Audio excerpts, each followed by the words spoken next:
Hey metalheads, you like tattoos? Of course you do. If you're in the Louisville, Kentucky area, come on over the bridge to Clarksville, Indiana, and get you some ink done at Ageless Art. If ink isn't your thing, they have a piercing studio as well. Visit agelessartclarksville.com to see some frequently asked questions, meet the staff. The shop is open Monday through Thursday, 12 to 8 p.m., Saturdays, 12 to 10 p.m., and Sundays, 12 to 6 p.m., all appointment-only spots. You can set up your appointments by phone at 812-283-1793 or email agelessarttattooandpiercing@gmail.com, and someone will get you set up for your first or your next tattoo or piercing.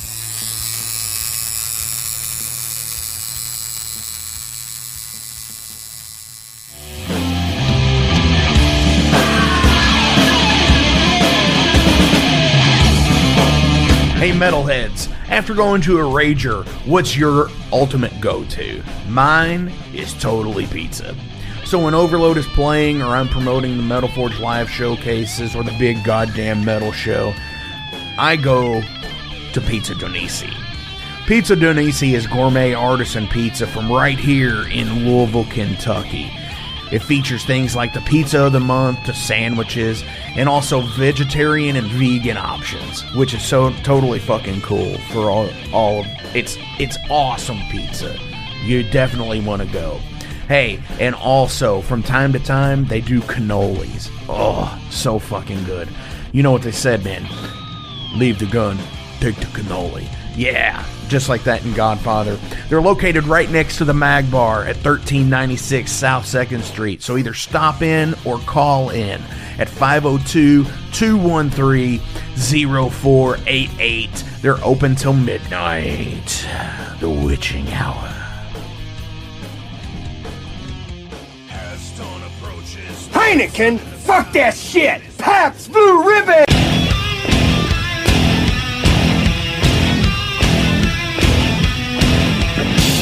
Hey metalheads, you all hear me talk about Mag Bar all the time.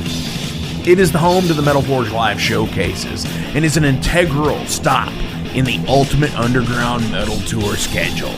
They obviously feature live music, but the Mag Bar also has daily specials like Pint and Slice Night on Tuesdays with Pizza DoNisi. But they also do Bring Your Own Vinyl on Thursdays with DJ Kent Jackson, and Finer Things Sundays. Located right next to Pizza DoNisi at 1398 South 2nd Street, open 3 p.m. to 4 a.m. 7 days a week.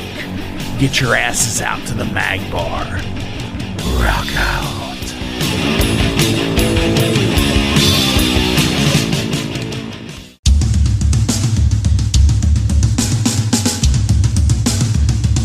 For 45 years in keeping Louisville weird, Electric Ladyland has been there for all your eccentricities.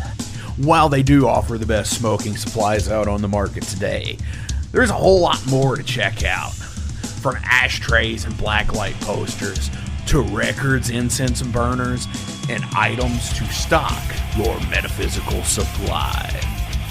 They are open from 10 to 10, 7 days a week. Located at 2325 Bardstown Road in Louisville, Kentucky, and at electricladyland420.com. Roll out.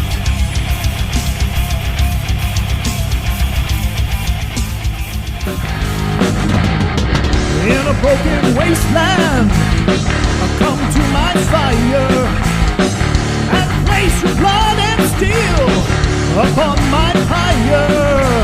Oh, this is the Metal Forge. This is the Metal Forge. This is the Metal Forge. This is the Metal Forge.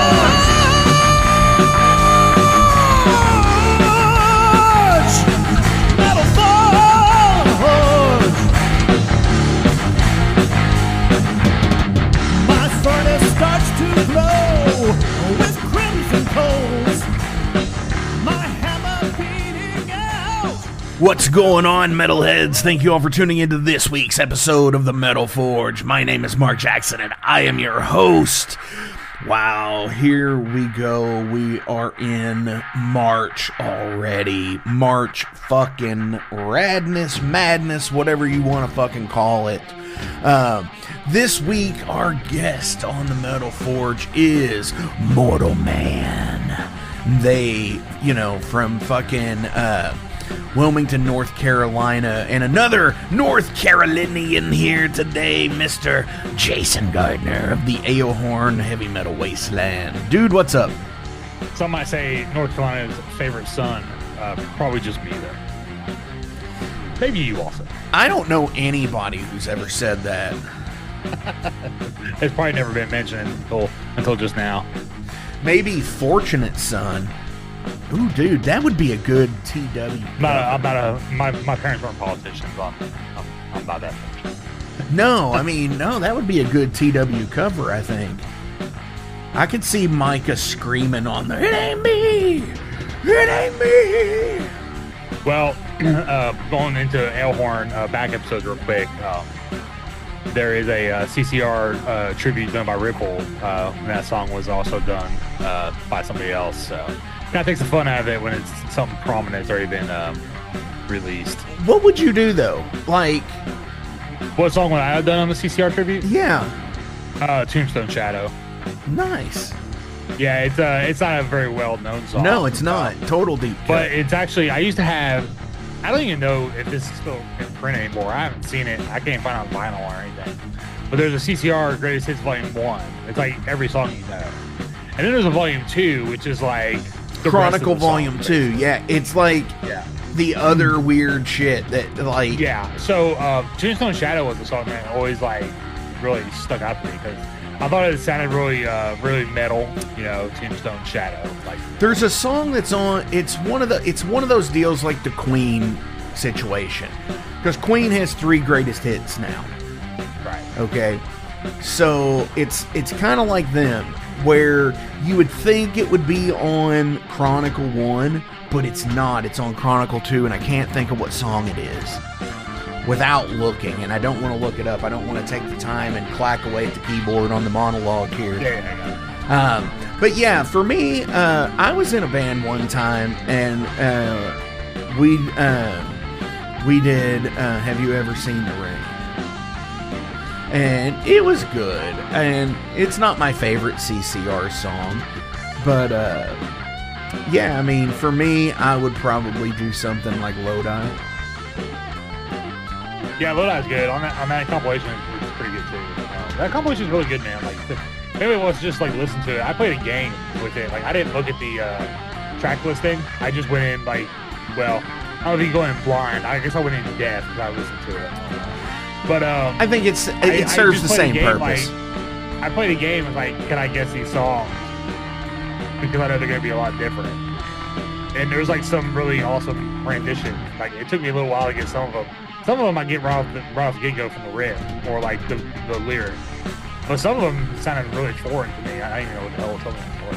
So it's a testament to how much everyone just kind of made the songs their own, kind of. Right. Like on Suzy Q, there's barely any drums in it, and that song starts with drums. Yeah. Oh, absolutely. Yeah, it's pretty cool stuff. Which is cool too, because it's almost like the Blacklist thing, but better. Yeah, I never listened to that actually. I listened to the things that they kind of forced out, like the Chris Stapleton "Nothing Else Matters" or whatever. Well, I thought the Blacklist is weird because there could be 7 covers of Enter Sandman on it, and 1 cover of Struggle Within. It's like, what the hell? Like, why is there 7, 3, 4, 5? Yeah, what the fuck? Like, why not just pick 12 and do it like the album? Right. Yeah. So whatever. I mean, it's not my project, obviously, but units. I would have just made it kind of concise. Send those units. That's what it's all about. The units. All about the sales. It's all about the greed. It's all about the big corporate fucking music greed, dude. You know that. Greed. Yeah, when everything's made for streaming now, so the more tracks, the better. Well, yeah. When you could buy a compilation like that and it's fucking 129 tracks and it's still fucking $89, and people just fucking use their fucking thumb to pay for it. It's all about what can you do to earn a fucking buck. Yeah. Speaking of earning a fucking buck, 1,250 streams will earn you a buck. What's that? 1,250 streams will earn you $1. That's iffy. Yes and no. The reason why I say that is because older songs get different rates and stuff like that. So it's not clear cut across the board. It's such an arbitrary number. It's, newer songs do tend to get a little bit of a bump in a rate until they get a thing, or popular songs get a bump in a rate. So it's weird how they fucking, that one fucking unteenth, it's not like it's fucking cents difference or anything.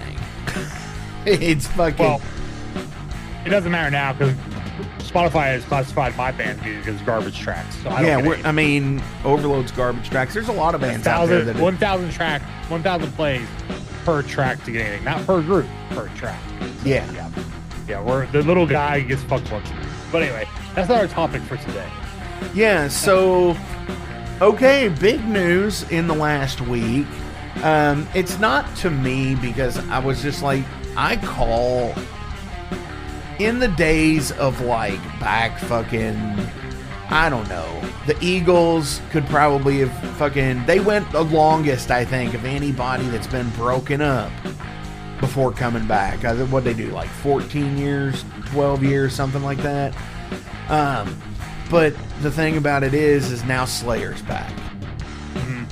And obviously with the fucking never-ending tour of Kiss going on the fucking road, and now they're supposedly fucking announcing acoustic fucking tours of the fucking end of the line deal, where they're gonna do unplugged versions and shit. But like 2019, the end of the road or whatever it was called, I can't remember. I went. I can't even remember the name of the tour. For Slayer, the retirement of Tom Araya, and the last leg of that tour kicked off in Nashville, actually. Well, and it didn't even sell out. There's only 7,000 seats. So. Yeah, and Louisville didn't sell out, and there were 10, I believe, open, but it wasn't even a full. I don't even think it was half. I think it was 4,800 is what I read. Right. Aside from all of that, so they've apparently been announced for Riot Fest in Chicago and Louder Than Life in Louisville, spouting or touting or whatever we want to call it. Their only Midwest performance is at Riot Fest, but Louisville is Midwest, guys. So, what are your opinions, Jason? Dude, I want to get something totally different than Slayer come back. I don't care. Like, the word retirement tour is just a cash grab. Like, if a band just called like the Long Goodbye tour or something like that, I'd be like, okay, this could be it, or they can come back. It wasn't really advertised as either one. So retirement tours are just cash grabs. But the thing that got me is, why did Kerry King announce his album and everything and all this shit just to be overshadowed by Slayer coming back? It's the weirdest fucking timing. He had to know. But like now, like really nobody's gonna give a fuck about his solo album or his band, and it'd be all Slayer days. Well, honestly, it's almost like he shot himself in the foot. Why not do Slayer next year? The demand's there because these festivals need headliners, and the longer you hold out, the more money you'll get in. True. Well, for me, what I took from that is I think that it would create more awareness to his solo album. I don't think so. I think it's a detriment. Really? You don't think that people saw Slayer's name and were like, "Holy shit, Slayer's back," and then they Google it or do whatever, and then Kerry King's solo stuff pops up with it? Nah, I don't think people will care. That's the Slayer name is what people are gonna go to like be attracted to. That's what they're gonna go for. I mean, look, he's opening on the what is it, Lamb of God Mastodon tour, and he knows that half that set, more than half the set's gonna be Slayer songs, you know, because he has to keep, he wants people to see him so he can sell the merch, whatever the K and the K back to back, whatever the logo is. But yeah, like it's weird. Like Dude, you just had all this PR. I think we have a missed this big magazine opportunity. interview, and then it's just like, who cares? Slayer's back. Right. After you just talk shit about nobody, like Tom Arad not even like communicating with them. Right. Like, yeah, the phone works both ways, but like, dude, like he had all this publicity to push the album, and then like a week and a half later, it's like all of a sudden like Slayer's back. Like, dude, this interview, like, how long ago was this? Like, this had to be in the works for a while. Like, you don't just like book them and then be like announce it. Like, it has to go through channels, you know. Well, yeah, there's contracts that have to be drawn up. There's everything. Yeah. I mean, especially for bands like that. And I don't know, but I think we do have a missed opportunity here really fast. And why couldn't Kerry King have joined KK's Priest as the other guitar player? It should have been KK Slayer. Would have been awesome. Yes. I think we talked about that before. Dude, that's like S.A. Slayer, San Antonio Slayer, or Hobbs Angel of Death. You know, rest in power, fucking Hobbs. Fucking that. Have you ever heard of Hobbs? Fucking check it out. Fucking amazing. Okay.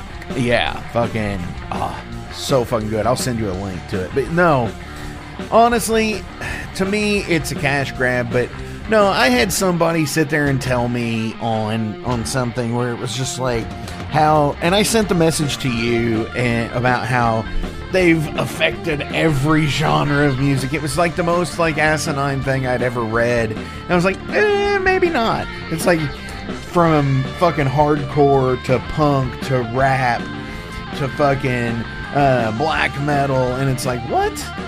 It's like, do you hear yourself right now? It's like, I think there's a hard division line with metalheads and Slayer. I think most of them are either fucking Slayer, right? Or you've got it's fucking Slayer. Yeah. I mean, honestly, I just don't. I mean, seeing them here 5 years ago and seeing that lineup, dude, I'm sorry, but like, I honestly see people like walking the fuck out on that. I mean, the heavy people, the people who are into Slayer will be there for Slayer, yes. But like the other fucking 30 or 40,000 fucking people or 60,000 people that show up, because let's face it, you know, we're metalheads, we're in the minority crowd, even for shows like this at like Louder Than Life and Riot Fest and shit. But like, because it's such a commercially driven deal, because, you know, you have bands like fucking Motley Crue and Judas Priest and Taproot and Mastodon and Anthrax. You know, you have the throwing Taproot in there with Judas Priest and Slayer. Well, yeah, that's because I wouldn't have. That's because coming up here soon, their guitar player will be a guest on the Metal Forge. Oh, cool. There's an announcement with his other band. So, but other than all of that, you know, it's like, even for the heavy duty metalheads out there, you know, we're in the minority even in that crowd. You know, because it's radio rock listeners, it's casual rock metal listeners, not the fucking diehards like you and I, and most of the listeners to this show. Yeah. However, with that, you know, I get how it would be, but I mean, those people I feel are gonna walk the fuck out. You know, the ones that aren't camping there, I guess, you know. And even still, even the ones that are camping there, they're walking back to their campsite at that point. Because, let's face it, for a normie crowd, I think Slayer's too fucking heavy for most of them. Hard to say. I mean, like I said. I mean, I don't know. I just think the timing with Kerry's King's solo album. I agree. But we are going to do a little bit of a visual here. we're gonna go through, and we're gonna do a yay or a nay. Oh, game. Okay. Yeah, we're gonna do a yay or nay game, and this is the part where the audio for this is gonna get cut. So we're gonna go ahead into a new Mortal Man song here. They released January 1st, Dawn of the Time Immortal, and holy fucking shit. Dude, I've been jamming this thing since I fucking got a copy of it. And I know you have, but for me, you know, one of the fucking standout songs on this is actually the last track. So I think that's what we're going to play today. And before we get into it, you know, I do want to say that this episode had a little bit of a fuck up go on where I was a dumbass and forgot to turn up my microphone in the first part of the interview. So it does sound kind of scratchy because I had to use the Zoom audio. And Zoom, if you're using your phone, only does the fucking the speaker on the phone. It doesn't do the mic that I'm talking into now, right? I need to fix that, or I need to just go through my computer and be fucking done with it. However, so get through that, and then it writes itself in about 20 minutes in to the interview. So, fuck yeah, let's listen to some Mortal Man. This is Transmogrification. Yeah.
Metalheads, we are back. Wow. I'm talking so much into the future right now, I feel, because there's so many awesome bands that have like hit me up all of a sudden. And this is no exception. But actually, my friend Jason Gardner, you know him. He's from the Alehorn, the Heavy Metal Wasteland, and Temptations Wings from Asheville, North Carolina, hit me up and said, dude, have you heard this new Mortal Man EP? I was like, no. He sent me the link and I listened to it. It's like, holy shit, this is really fucking good. And I hit him up, and here we are today. We have not one, not two, but three of the members here. And you know, for me, this is a little bit odd because I usually only have one or two. But when I have more than one, you know, I like to do the video. So, dudes, how the fuck are you? And if you could go around and introduce, that would be awesome. We're good. I'm Brandon. I play guitar. Awesome. And I'm Matt. I'm the lead singer. Hell yeah. I'm Keith. I play bass. Don't know if you can hear me. Yes, absolutely can hear you. But you're coming through loud and clear. Hell yeah. And so we've got vocals, guitar, and bass here with us today. You know, Keith, I don't mean to be this guy, but yeah, you're the black screen, you're the bass player, you're the one that nobody wants to see because I'm the same way. I'm the bass player. Nobody wants to see me too. That's so, he's the hot one. Right. So how the fuck are you all, man? We're good, man. Fantastic. Super excited that we got this album out at the beginning of the year. Really pumped to promote it some more and get out there on the road and share it with others out there across the East Coast. That's kind of where I'm at with it.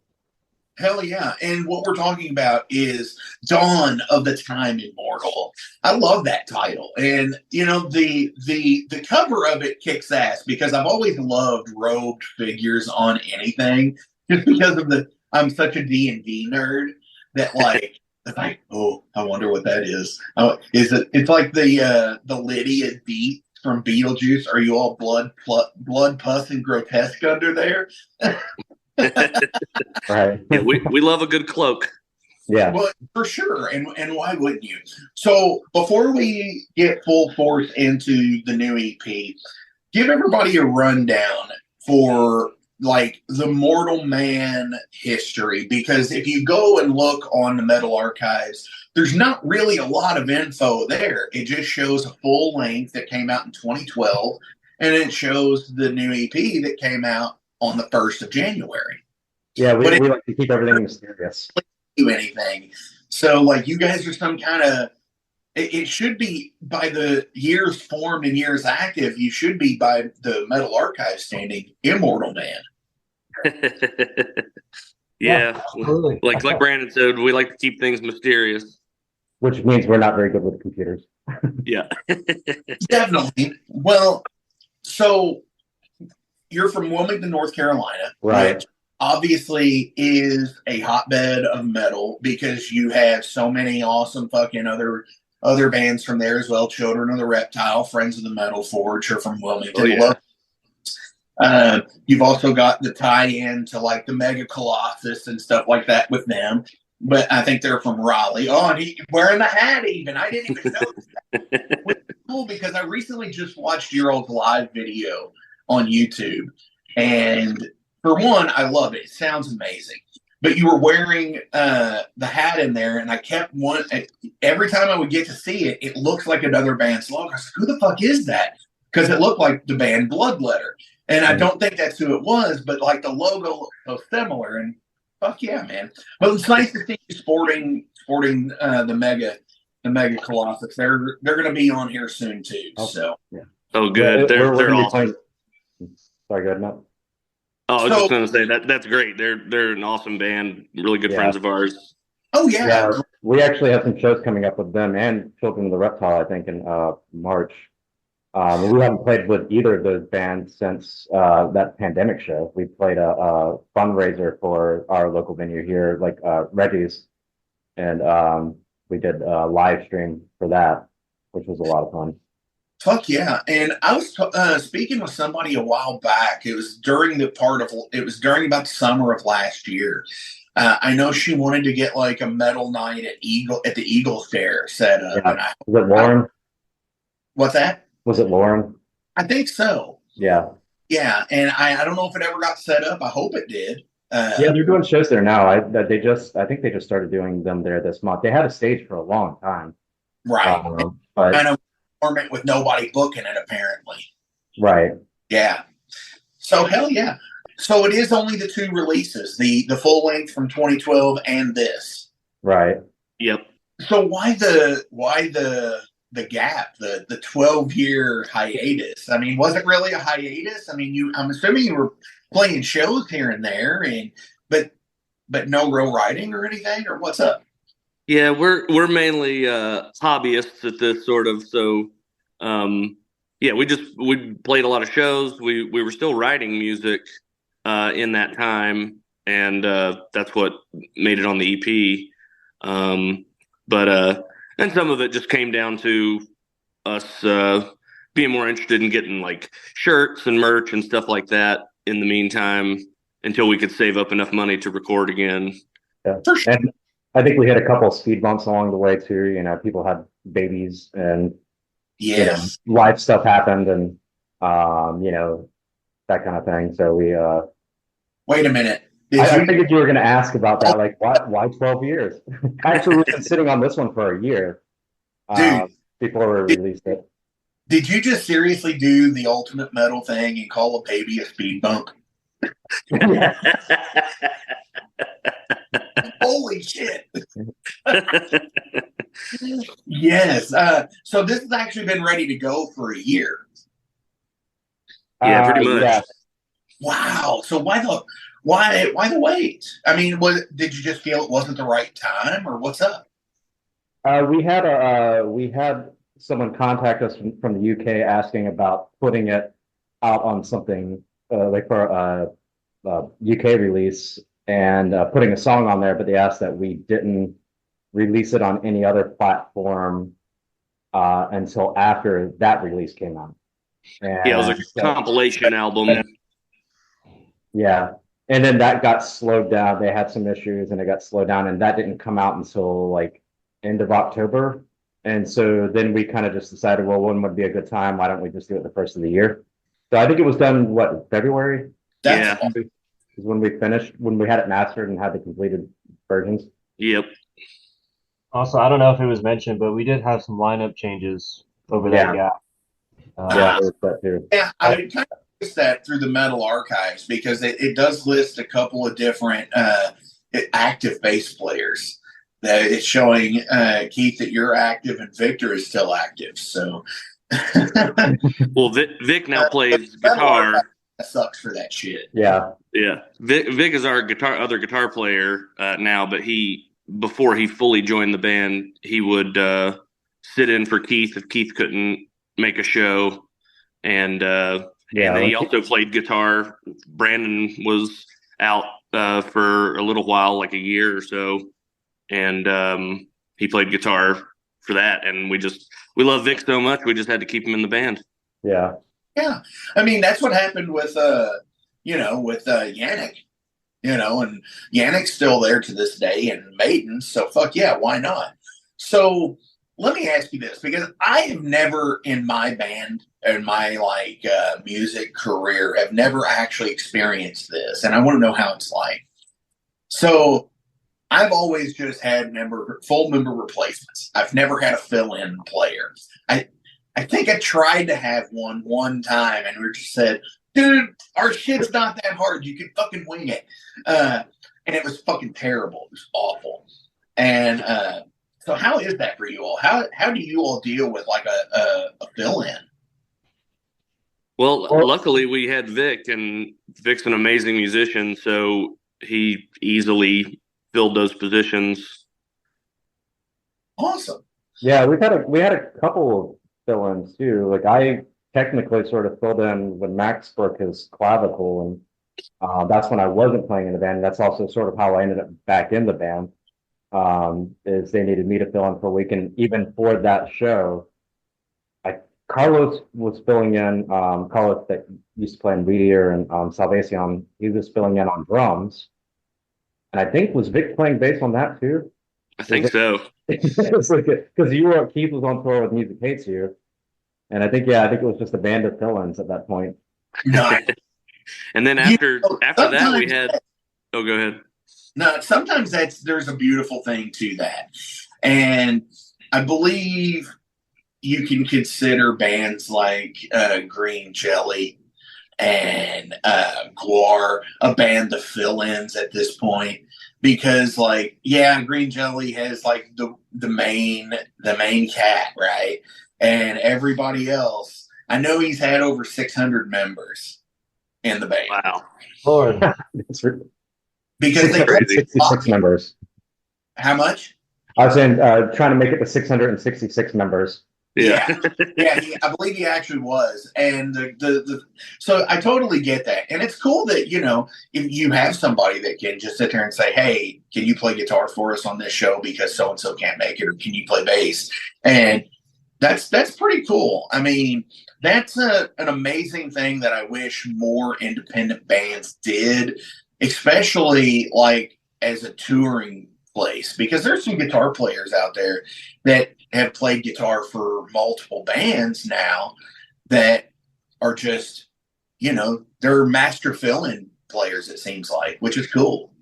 Yeah, that's sort of how Vic ended up. Was he's in a bunch of other bands currently, even, and was back then, and he filled in while Brandon was out for a while, and then Brandon wanted to join back in the band, and we wanted him back in the band, but we didn't want to kick Vic out. So for a good while, we had 3 guitar players, and we just rewrote all our songs to have a third guitar part, and it sounded pretty great for a while.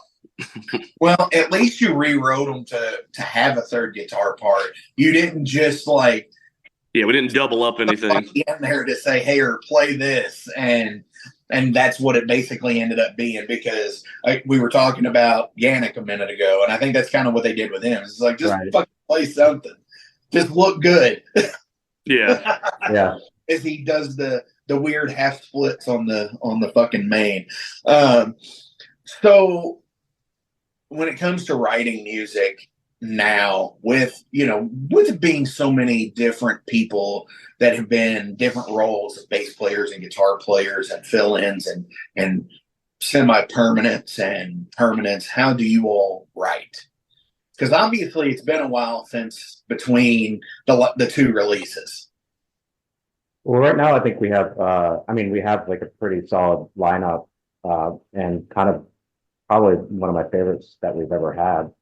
And everybody's we're pretty lean on how we do everything at this point. And sure. We're working on writing right now. We kind of basically go in and we're like, okay, we have a show coming up. We're going to be working on practicing. And then when we don't have shows, every practice we work on writing.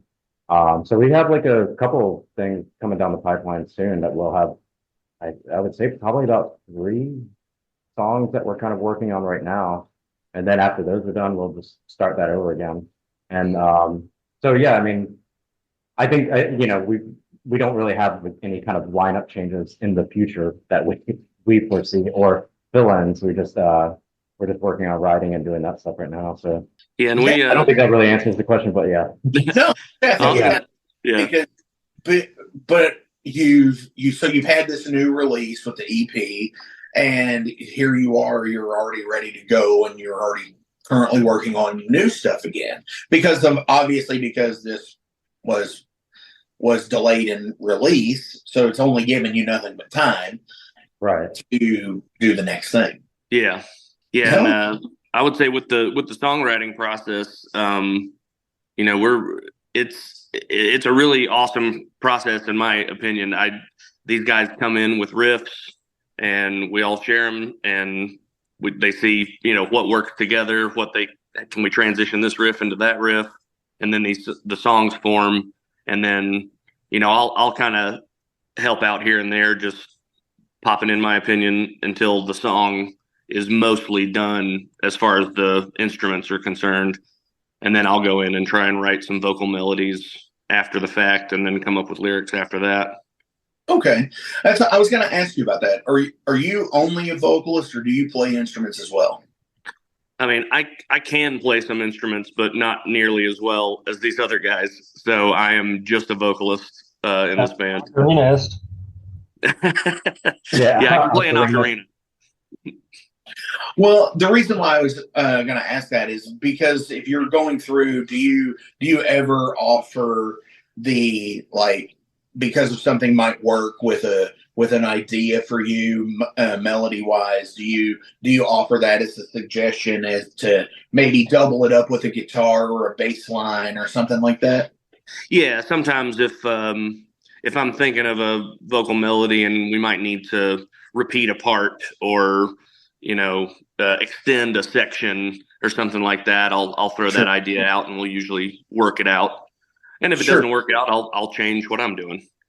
Yeah, definitely. See, for me, I'm vocals and bass in my band, so I'm constantly trying to marry the two, where I should be like how you're talking, like considering them as two separate pieces, because they are, but it's like I've always been the guy of like, okay, am I going to be able to sing and play this?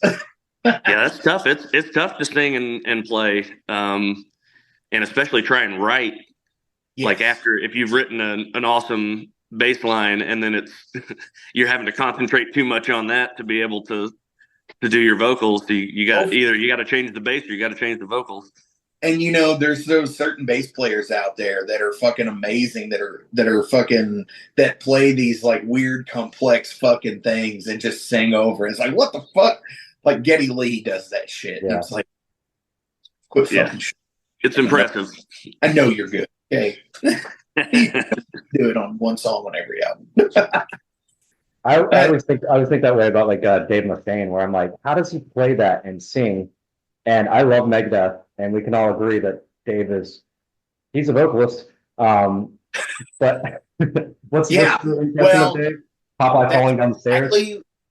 That's exactly what I say. Is if they did not have to have lyrics to be a popular metal band, they would not have vocals, because they would all be shred and nothing fucking else. Yeah.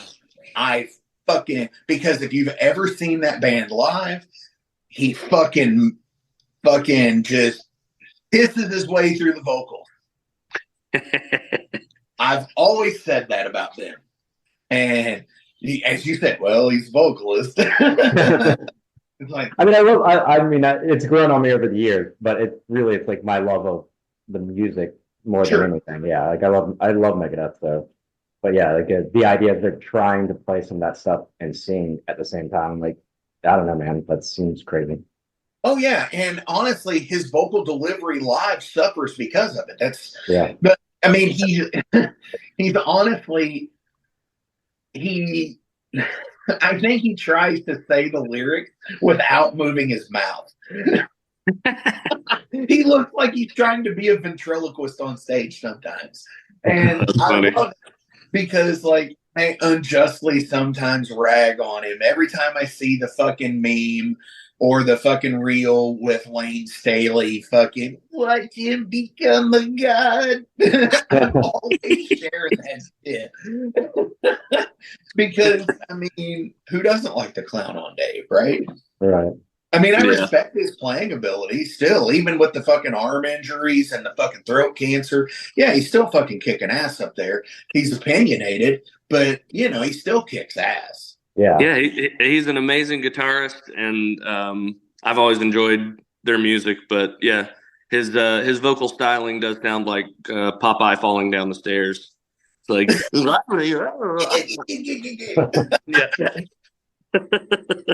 Yes. Yes. So, what are you all looking forward to in 2024? Playing shows. I'm looking very much forward to playing shows and hopefully getting this EP into some people's hands and ears. And I'm just stoked for people to hear our music. Yeah, we're trying to book some stuff right now and write new stuff, and trying to we've kind of thrown the idea of going to Europe next year and play some stuff, but all that we're kind of gave ourselves through the holidays to kind of relax and then start hashing that stuff out, first of the year, get that this month and so on. Definitely. And so, do you all have anything lined up right now, show wise, that you're ready to talk about? Yeah, we have a show February 10th in Durham at Moondog Meadery with Star Crown and Oblivion Throne. And that one's going to be a lot of fun. And then our official release weekend, we're still working out, but it looks like it'll be March 8th and 9th. And the 9th will be here at Reggie's, and the 8th will be to be determined. But definitely, such a fucking rad lineup. And you know, because you know, Mega Colossus just here recently on the Metal Forge, and Children of the Reptile was on there last year for their album from last year, Heavy as the Head. And fuck, man, that's an awesome lineup. And you had mentioned the Oblivion Throne show as well. Love those guys. Fucking, they were here back promoting Steel and Stone last year. So such an awesome fucking new band from Raleigh. What's that?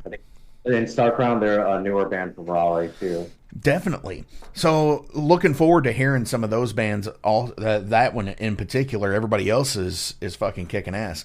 So North Carolina, for it being a lot of scenes kind of spread out. You know, you've got Raleigh, Wilmington, Asheville, Charlotte. You know, you've got all these scenes that are spread out. But it seems like you all just kind of get around to all of them, it seems like. Yeah, we try to. I mean, and it's not just you guys. It's everybody. It's Temptation's Wings. It's Oblivion Throne. It's All Hell. It's Children of the Reptile. Mega Colossus. You know, it's all of the bands from there that, you know, that whole southern, you're Appalachian to the, or some of them are, but like the Asheville scene are, but like you have the, you know, kind of the swamp metal up on the corner of it too. And it's like, so even with like the bands in like Georgia and like the swamp bands, you all kind of fit in really well with. So is that like stuff that you look forward to going and doing while you're out? Oh yeah, we love trading shows, and you know, find an Asheville band and a Raleigh band, and we'll do a 3-day weekend and hit all 3 cities. See, that's rad as shit. Some of our favorite things to do. I love that. You know, that's the stuff that I wish more bands did, where, you know, back in the day we used to have a really legit like punk rock night circuit around the Louisville, around the Midwest area. And it was all based on that. Trading shows. Like back in the fucking day, it's like you knew that fucking like Friday was in fucking Evansville, and Saturday was in Louisville, and Sunday was in Cincinnati, and Monday was in Lexington, or what the fuck ever, and you could hit bam like a 4 or 5 day run and play that circuit. And that's cool shit. And you bringing that up really just kind of hit that to me about like, you know, it's kind of like old school tactics, you know, bringing back what used to work. Yeah, for sure. And then you always have there's always a local band on the bill in whatever town you're playing in, so they bring the draw, you know. Right, and picking the places like what you know, like the odd, that are gonna be the places that you play, the ones that you do your best work in and your best business. I mean, it's rad as shit, because that's what your all's promo picture is from the Metal Archives, is a live set of you all at the odd, and I love that place. My band played there back in November. And I would love to play there fucking every couple of months for the rest of my life, because the place is so cool. Yeah, it's been a while since we've been back there, but yeah, we'd love to play there again. Yeah, you need to hit up Jason from Temptation's Wings. He'll get you there. I'm sure he will. He's a kick-ass dude. Like I said, he's the one that told me to check this EP out. So when you all are doing the set, do you all plan to play the EP in its entirety? We probably will for those March shows for the release. Because we, our part of our shtick is kind of, it's like storytelling, Sure. metal, like fantasy storytelling. So we like to every once in a while play it in story order and sort of get that whole vibe out on it. But most of the time we like to switch it up and give it the Tarantino treatment and Right. do it out of order. That's cool. Yeah, we like to say that we didn't write a concept album or a concept band, because all of it is an ongoing story. Okay. From start to finish. Yeah, Which is it's all cool. part of like a alternate universe kind of story. Right. Which I think is awesome, because I've started to kind of do that myself with my band stuff, where I had an idea of something, and it was what Twin Earth concept is what it's called, and it's basically where it's a complete mirror of everything that's here right now, except for the element of water is made different. It's not 2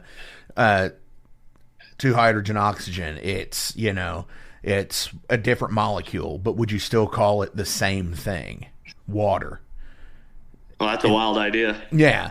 Yeah.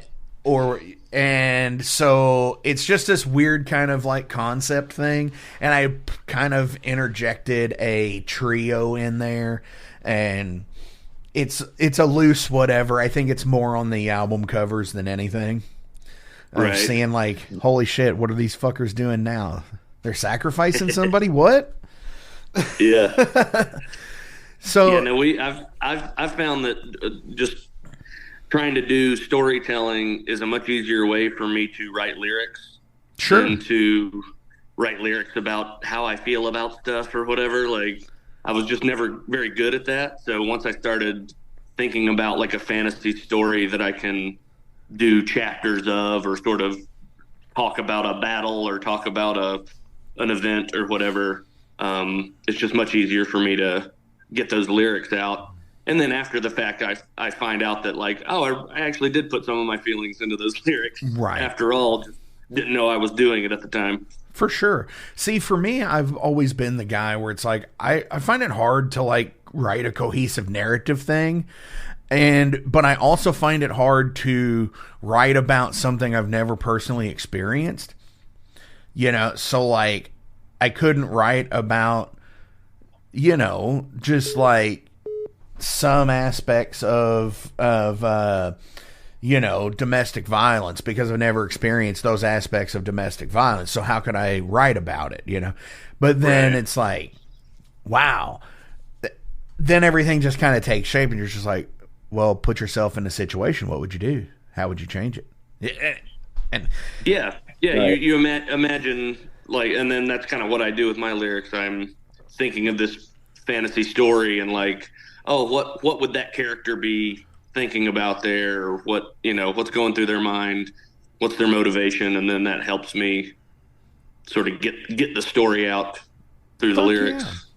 Now, do you actually sit there and as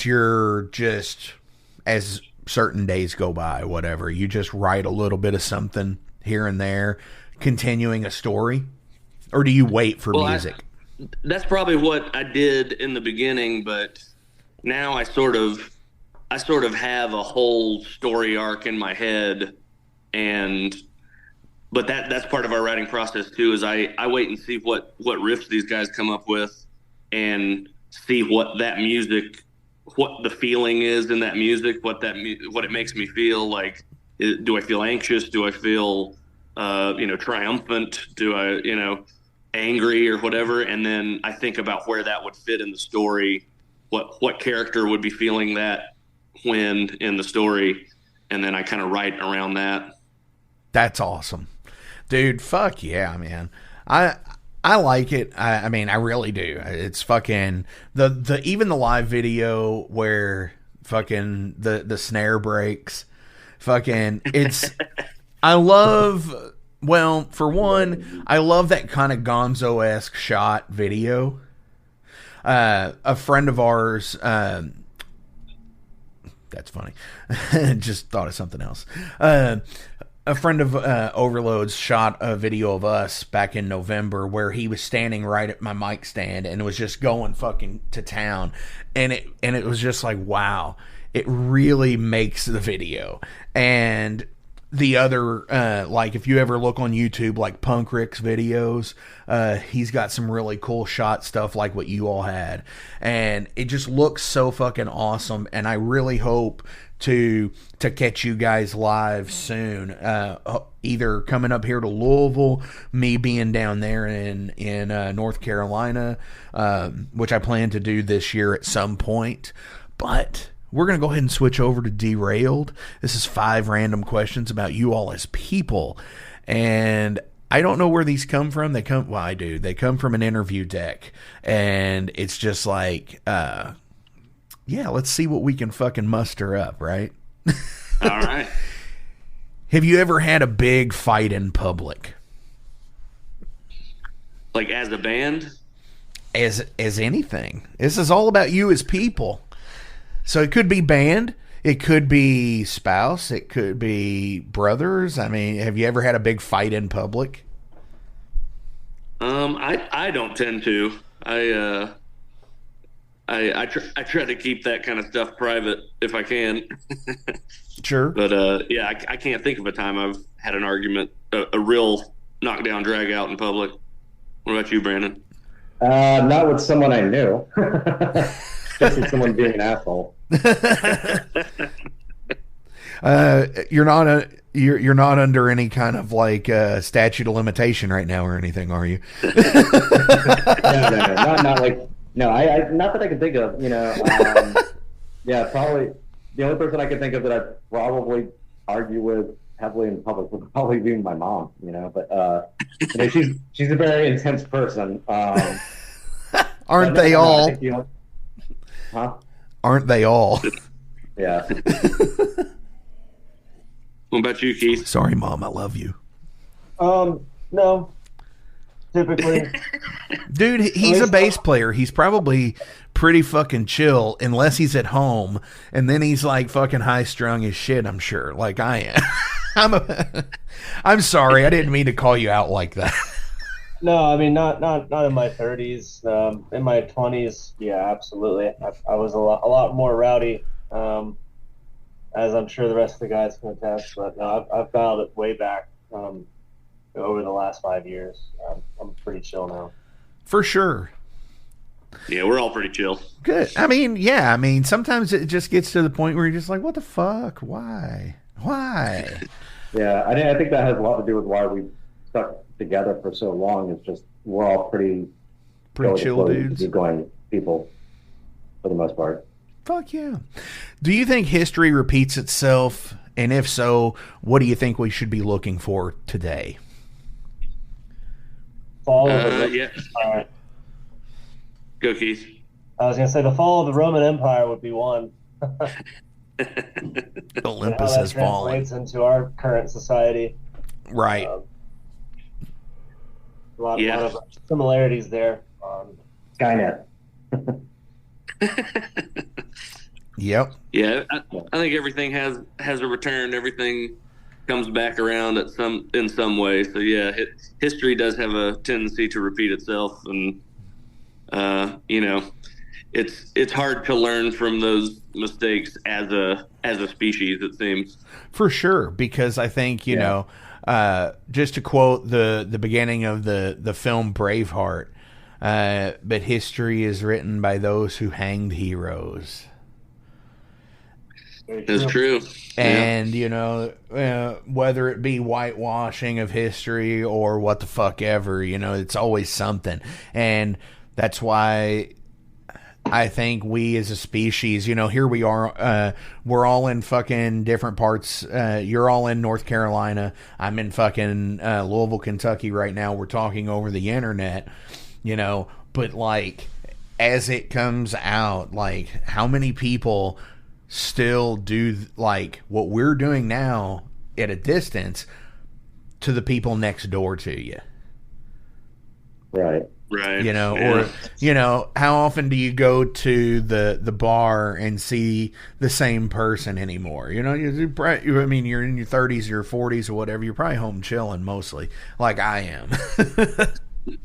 Yeah. Yeah. Well, Wilmington is kind of a small city, so you do run into, especially if you frequent a lot of the same places, you do run into a lot of the same people. Right. But especially being in a niche metal I scene. think too that people, like, to answer that question, I think people have a hard time with foresight and hindsight. So a lot of people have a hard time seeing what potentially is going to happen in the future, and also will look back and be like, yeah, but I'm not going to make that same mistake. And it's like, really, people have been doing that, tripping over that same thing for the last 1,000 years. Yep. You think you're an exception to the rule?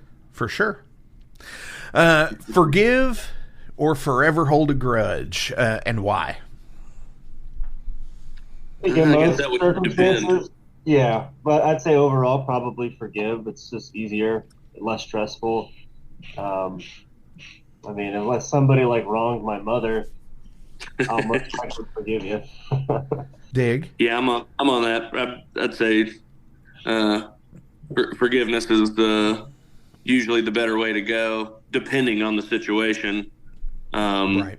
But that doesn't mean you got to forget it or like those people anymore. But you can at least let it go.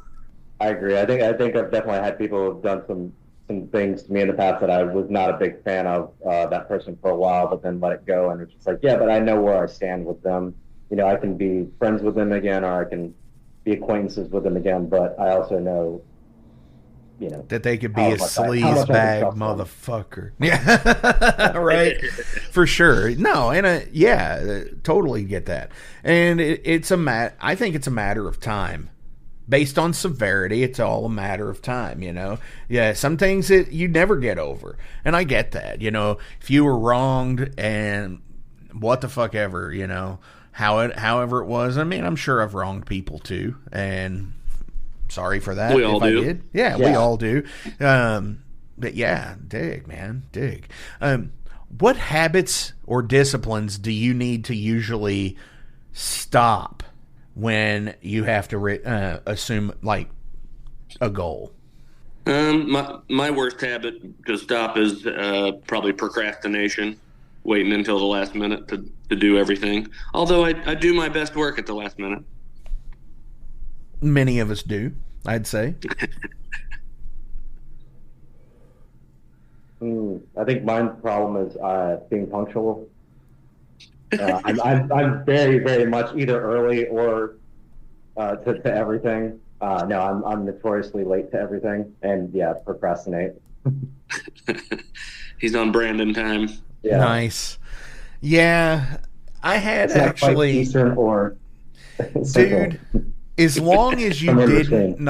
as long as you weren't like not answering your phone or replying to texts because you were 2 hours late to practice because you had to take a shit. I mean, that's what 90% of the time it is. You know, like, hey, sorry, I got stuck. Not far off. Yeah. Well, is that Keith? Yeah. I said, you're not far off. Brandon has definitely been late for taking a shit. more than a dozen times, probably. Oh my gosh.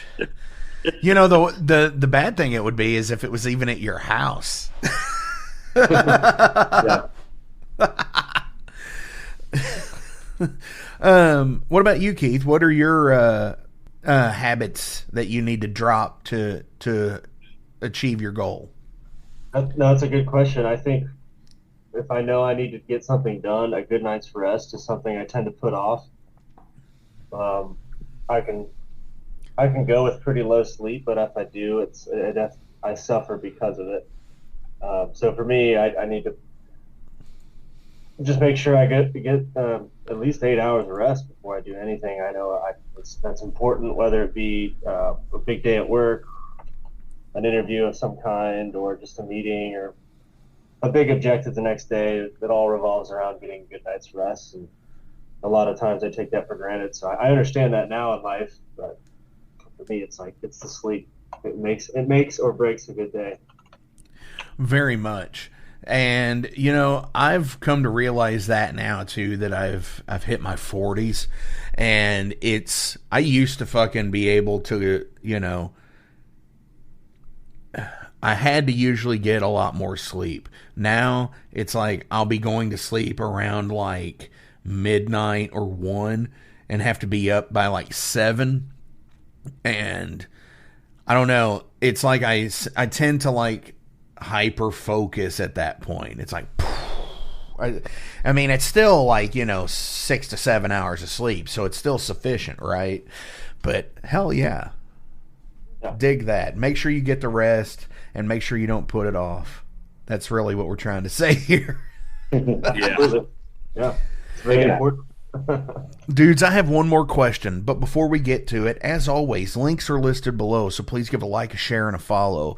Go buy stuff on Bandcamp. When you see these guys live, go buy merch. You know, pretty much like any band, I think we all have a little tip jar on the fucking merch table. If you don't, you should. Throw some bucks in that as well, because fuck. With this fucked up shit of everything going on, metal is still where it's at, you know, fucking be cool with each other and just fucking, yeah, support the thing, you know. Be excellent to one another. Yeah, fuck, exactly. On our way out, do you have any shout outs or anything else you want to promote today? Can't think of anything other than just other North Carolina bands that we love. Mega Colossus, Children of the Reptile, Oblivion Throne. High Crime. I mean, there's too many to name, but say what? I said High Crime. Oh yeah, High Crime. Yeah, actually. Those guys are awesome. Oh, Hell there you yeah. go. He's got the shirt. Keith, anything you think? Mark, you're from Louisville, right? Yes, sir. I guess I'd shout out Losers 812. I played there last year. It was a really rad little bar experience. Yeah. Fuck yeah, man. So, Who did you play with? I toured. I filled in with a band out of Asheville called Cam Girl. It's like a punk rock band. Oh, right on. I needed a bass player for the summer, and we ended up in Louisville. Beautiful city. Yeah, I've dude. been there a while. And, Fuck yeah, they actually just changed their name. I saw that. Yeah. Yeah, they're called Wrong Side now. Wrong Side. Yeah. Yeah, apparently there was some other bar that was called Losers or some shit. I don't know if it was around here, but but apparently they got a cease and desist or some shit and had to change their name, which what the fuck ever. Yeah, that's what happened. What's that, Brandon? I was gonna say that's what happened with Auditorium too, because I think they had they got a cease and desist from Ripley's Believe It or Not. Probably. Their Auditorium, because it's Ripley's Believe It or Not Auditorium or something like that. So that's why they're the odd. Yeah. Never enough for some people. Never fucking enough. Final question of the day. Let's get a little spacey out here, and not Kevin either. Do you think humans will ever colonize a planet? I'm sorry, say that again? Do you think that humans will ever colonize a planet? I hope. It's probably our only chance at long-term survival. But at the current rate we're going, doesn't seem like it. Yeah, if we don't destroy ourselves first. Yeah. Sure. I'd say it's absolutely possible and necessary. I think there are a lot of people that are working towards that goal. It's all a matter of we can keep our cool with our neighbors here on this planet. We can set aside differences and recognize more important goals. Yeah, absolutely. I think we'll colonize a lot of planets. Dig. Hell yeah. Dudes, Keith, Matt, Brandon, thank you all so fucking much for coming to the Metal Forge this week. This has been awesome. Thank you for pounding out the fucking metal with me today. On our way out from Dawn of the Time Immortal of Mortal Man, what do you all want to play out? What do you think, guys? Should we do Insular World? My suggestion would be Sacrifice. Oh yeah, that's a good one too. Ooh. Oh, we got Insular World's got the narration in it, but Sacrifice is a real good one. What do you think, Mark? Which would you pick? No. See, this is all about you all. I picked the first song. Okay. So what was that one? Insular World. Yeah, Insular. That's a good one. Oh, Got the synthesizer in it. awesome. Here it is. Insular World. Yeah. Awesome.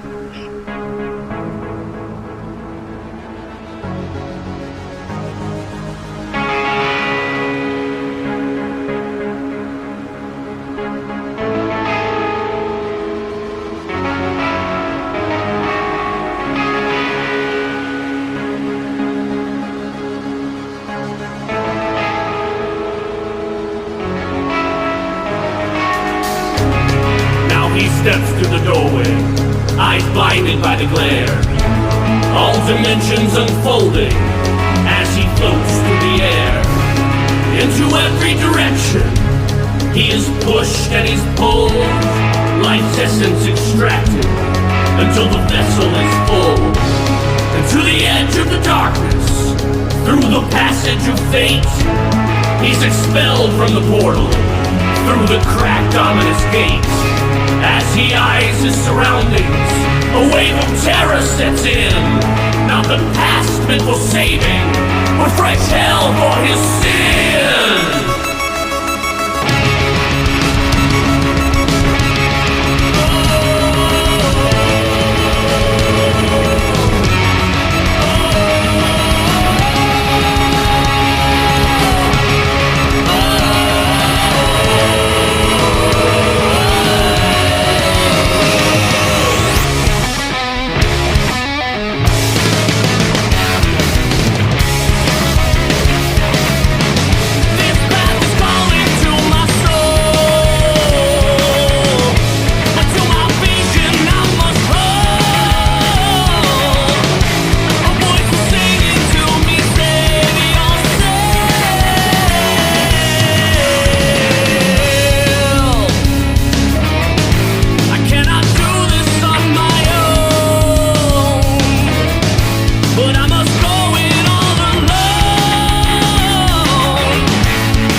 Welcome to the night.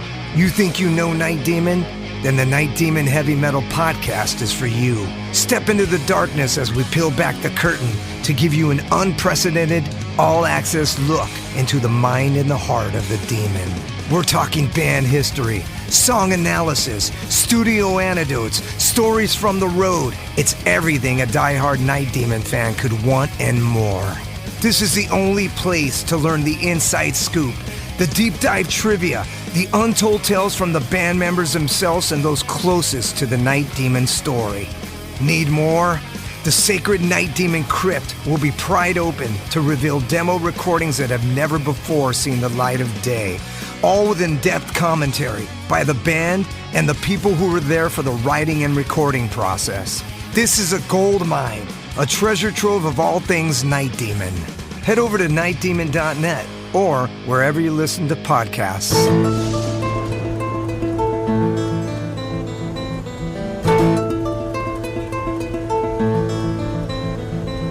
Since 2013, there has been a calling from the underground, from the graves of all those unholy, and they decided to make a zine to talk about all of this. Soulgrinder Zine, an independent metal zine to keep you informed on all things metal and horror from the underground. Available in both print and digital formats, they're bringing you the best interviews and reviews out there today.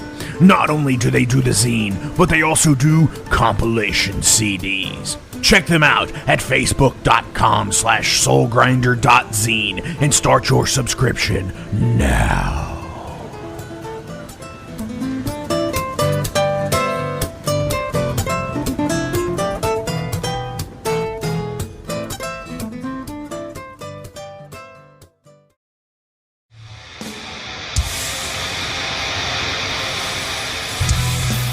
Hey everybody, let me tell you about the new sponsor to the Metal Forge, Unchained Tapes. They're an independent Pennsylvania tape label. They focus on extreme metal and punk with a killer approach to the tape scene.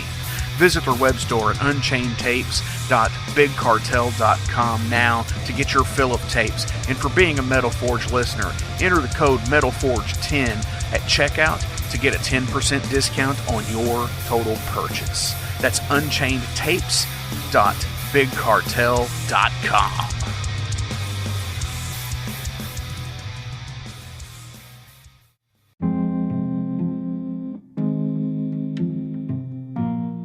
What's up, Metal Forge fans? This is Alan Bishop, the alchemist of Indiana's Black Forest and head distiller at Spirits of French Lick. Do you find yourself drawn to the unexplained, fascinated by the Fortean, or enchanted by the paranormal?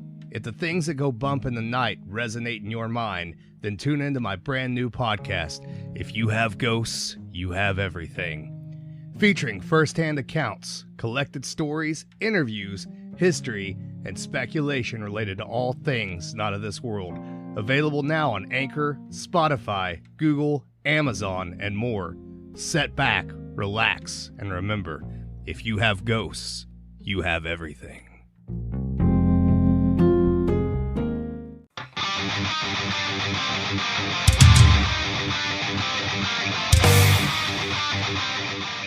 Hey, let me tell you guys about Mercenary Press.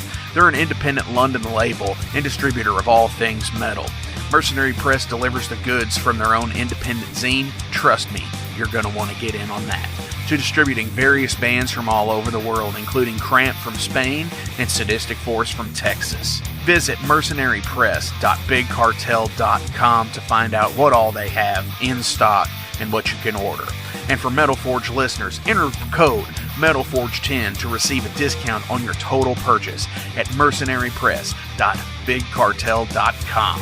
Check it out now.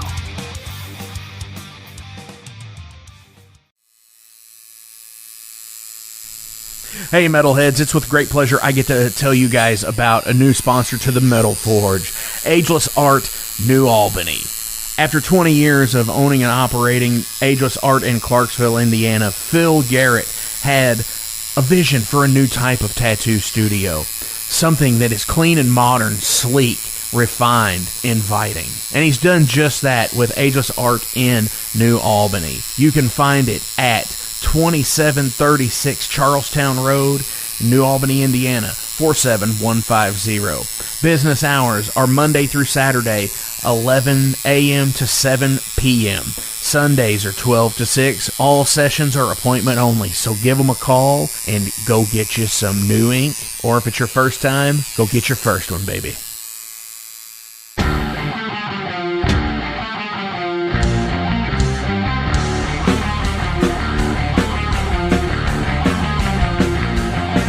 Maxwell's House of Music in Jeffersonville, Indiana is the premier 12,500 square foot music superstore that has served both southern Indiana and Louisville, Kentucky metro area for over 4 decades.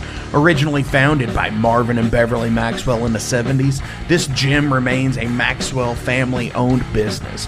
Mark Maxwell, along with his business partner Whitney McNichol, continued the reputation as being the national resource for all things music. In 2022, the iconic Guitar Emporium of Louisville relocated to Maxwell's Music, creating the largest independently owned showroom in the region. The retail offerings at Maxwell's Music includes a huge selection of guitars, basses, amplifiers, effects pedals, modeling amps, keyboards, drums, banjos, mandolins, ukuleles, sound systems, stage lighting equipment, and accessories. The music education program at Maxwell's is second to none. From private instrument and voice lessons to DJ, EDM, recording, songwriting, and music theory, to rock school, weekend warriors, and Maxwell's Music Lab, there is something for every age and every ability level. Down in Repairland, guitar and instrument repairs and refurbishment are taken care of by the Maxwell's team of expert guitar technicians and luthiers. They also do appraisals of instruments as well. Maxwell's offers installations for professional audio, visual, and lighting systems for schools, churches, clubs, VFWs, funeral homes, sports fields, and so much more. There's also rentable space at Maxwell's, from the music practice and rehearsal rooms for the individuals and bands, all the way to a meeting space and concert venue that seats up to 120. That also includes a professional audio, visual, and lighting system and a sound booth. Maxwell's has it all. All this plus original functioning 1947 recording booth to make your own record.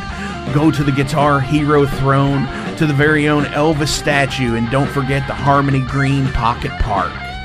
There's a reason the Maxwell's House of Music in Jeffersonville, Indiana has been recognized by the National Association of Music Merchants as a #1 award-winning best store design, as well as top 100 music store year after year. You gotta see it to believe it. Maxwell's House of Music in Jeffersonville, Indiana.